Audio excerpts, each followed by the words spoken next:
El 7 de mayo de 2026, en el estrecho de Hormuz, una de las rutas marítimas más peligrosas del mundo, 3 destructores estadounidenses, el USS Truxtun, el USS Rafael Peralta y el USS Mason, avanzan lentamente. Desde la costa de Irán, los comandantes de la Guardia Revolucionaria Islámica observan silenciosamente los movimientos de los barcos utilizando sistemas de vigilancia y visores. Ellos piensan que los barcos estadounidenses están expuestos. Parecen un objetivo fácil que ha entrado voluntariamente en el territorio de Irán, pero lo que Teherán no sabe es que eso es exactamente lo que quiere Estados Unidos. En unos minutos, Irán caerá en una trampa planeada que revelará la red militar que han estado ocultando durante mucho tiempo. Según los informes, los 3 destructores clase Arleigh no solo están pasando por el estrecho de Hormuz, fueron hechos visibles y aparentan ser vulnerables a ojos de Irán. Y el plan funcionó.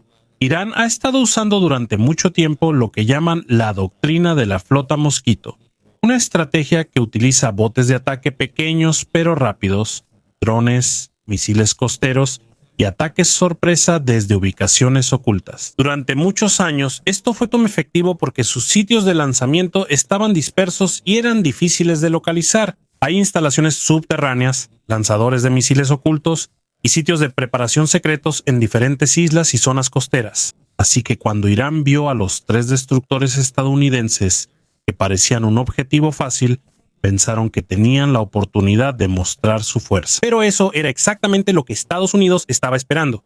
Cuando Irán inició su ofensiva, la red de vigilancia del ejército estadounidense se activó de inmediato. Usaron radares, aviones, drones, satélites y sistemas de rastreo naval para seguir en tiempo real cada lanzamiento de misiles, movimiento de drones y acciones de las fuerzas iraníes. En solo unos minutos comenzó a revelarse la red militar secreta que Irán había estado ocultando durante mucho tiempo. El ejército de Estados Unidos identificó varias posiciones de lanzamiento y centros de apoyo cerca de la isla Qesem, Bandar Abbas, Bandar Kamir y Sirik. Según los informes, fueron alcanzados varios lanzadores de misiles costeros, instalaciones de drones, sitios de preparación de lanchas de ataque rápido, barcos minadores, depósitos de armas y centros logísticos. Mientras que ningún estadounidense resultó herido, ahí quedó claro lo que realmente sucedió. Durante muchas décadas, la estrategia militar de Irán se ha basado en el ocultamiento, ataques sorpresa, sistemas subterráneos y tácticas de enjambre para dificultar la represalia del enemigo. Pero en esta ocasión, fue su propio ataque el que expuso sus secretos. Mientras Estados Unidos grababa en tiempo real cada movimiento de las fuerzas iraníes usando drones, satélites, aviones radar y sistemas navales, aprendieron rápidamente. Identificaron y atacaron las partes clave de la red antes de que pudieran mover su equipo. Esto no fue solo un simple enfrentamiento. La verdadera batalla era la información, la vigilancia y el momento adecuado. Para Irán, el estrecho de Hormuz es sumamente importante porque representa una gran parte de su influencia en el comercio mundial de petróleo y el transporte marítimo internacional. Por eso, después de este incidente, muchos analistas creen que algunas de las capacidades que construyeron durante décadas se debilitaron. De hecho, según los reportes, todavía se pueden ver en las imágenes satelitales las huellas de incendios y daños cerca del estrecho de Hormuz y Omán después del intenso enfrentamiento contra las lanchas rápidas de ataque iraníes. Y ahora una pregunta ronda a muchos observadores militares.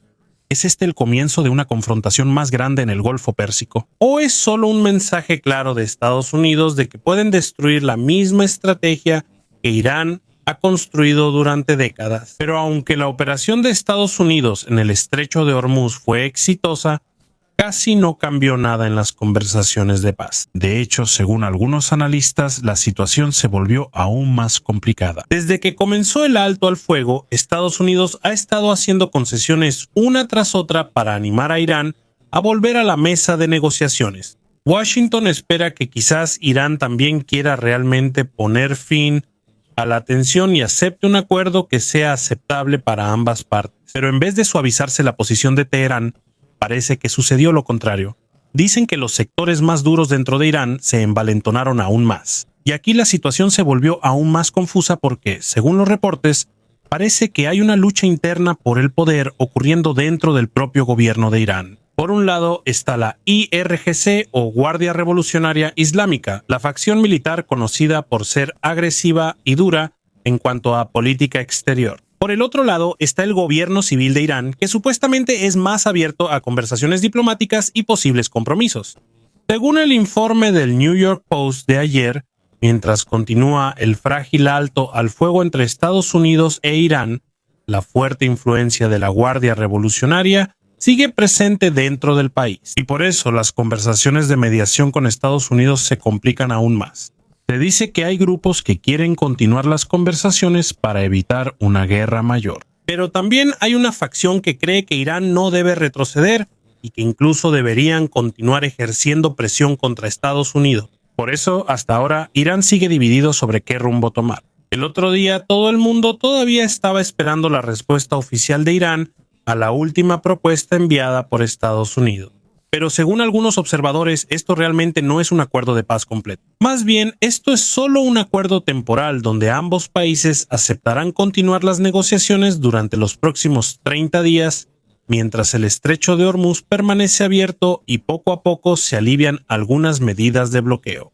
Este es el memorando de entendimiento que, según se dice, Estados Unidos envió a Irán hace unos días y ayer fue la fecha límite establecida para que Teherán respondiera. El propio presidente Donald Trump confirmó que están esperando una respuesta oficial de Irán antes de que termine el día. Pero a medida que pasa el tiempo, la situación se vuelve aún más extraña, porque hasta ahora no hay una respuesta clara. No hay confirmación de Estados Unidos, no hay declaración oficial de Irán, y ni siquiera Pakistán, que es uno de los países que posiblemente está ayudando en los esfuerzos de mediación, ha dado detalles claros. Irán no dijo que sí, pero tampoco dijeron que no. Y para muchos analistas esto puede significar muchas cosas. En la visión más optimista, es posible que las diferentes facciones dentro de Irán aún no se hayan puesto de acuerdo sobre cuál debería ser su decisión. Puede que algunos quieran aceptar la propuesta mientras que otros prefieren continuar con la tensión. Pero también hay una interpretación más preocupante.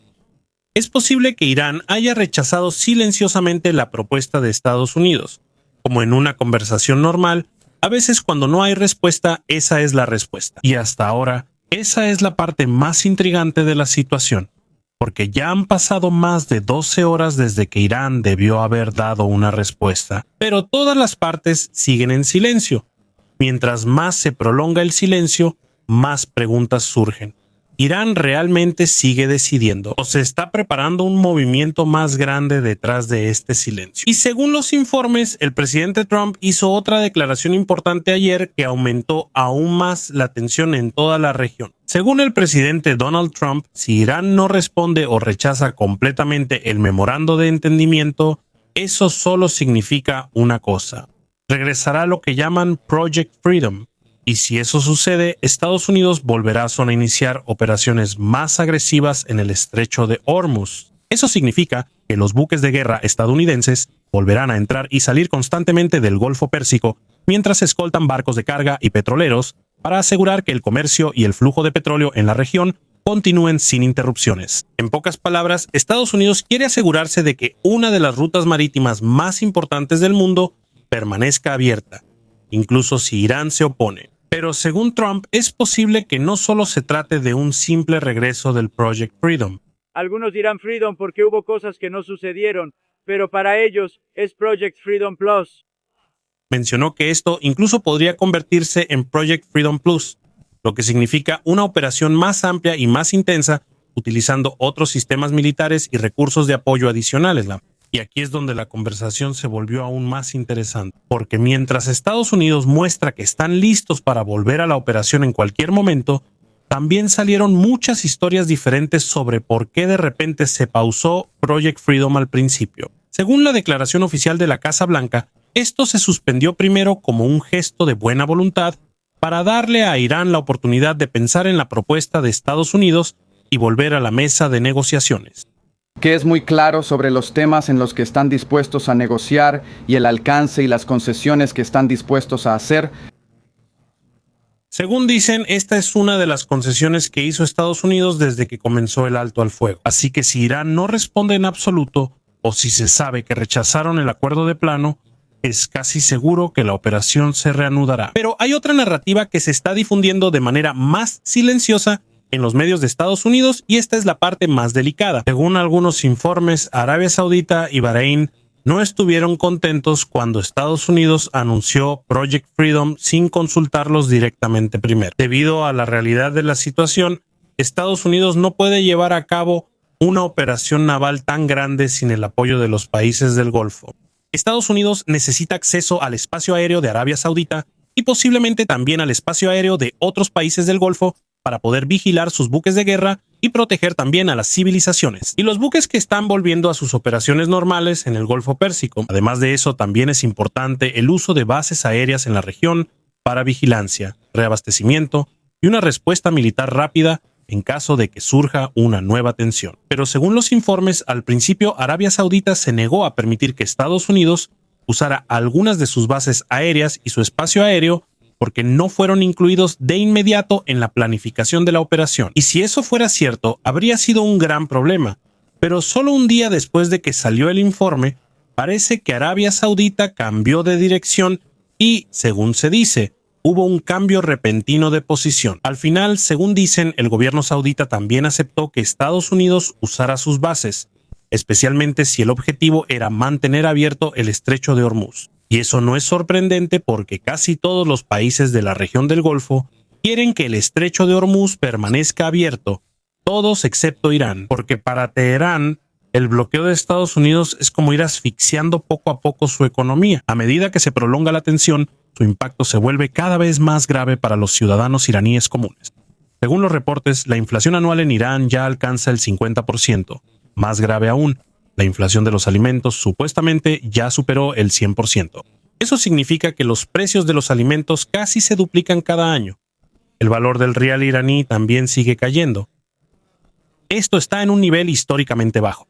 Y mientras la crisis económica empeora, muchos iraníes que tienen la capacidad de irse ya están sacando su dinero fuera del país, porque para muchos ya no están seguros de lo que pasará después.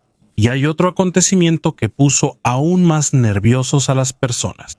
Recientemente, el Poder Judicial iraní confiscó más de 200 propiedades de personas a las que acusan de oponerse al Estado, aunque no hubo juicio público ni audiencia clara. Mientras la crisis económica empeora, más iraníes están perdiendo sus negocios, empleos y ahorros, mientras el gobierno busca desesperadamente dinero. Al mismo tiempo, un miembro del Parlamento iraní fue el primero en admitir, desde que comenzó la guerra el 28 de febrero, que el líder supremo de Irán resultó herido en la primera ola de ataques. Según el funcionario, el lugar de trabajo y la casa de Ayatollah Mujtaba Husseini Khamenei fueron los objetivos directos. Dicen que él estaba en las escaleras cuando explotó el misil. Sufrió una lesión en la rodilla y la espalda, pero insistió en que las heridas eran menores y que se encontraba en buen estado. Pero muchos analistas dudan porque hasta ahora no hay ningún video ni grabación de voz del líder supremo, mientras que otros funcionarios iraníes y comandantes de la Guardia Revolucionaria Islámica pueden viajar libremente y aparecer en público en medio del alto al fuego. Por eso, algunos sospechan aún más que la condición del líder iraní es realmente más grave de lo que admite el gobierno.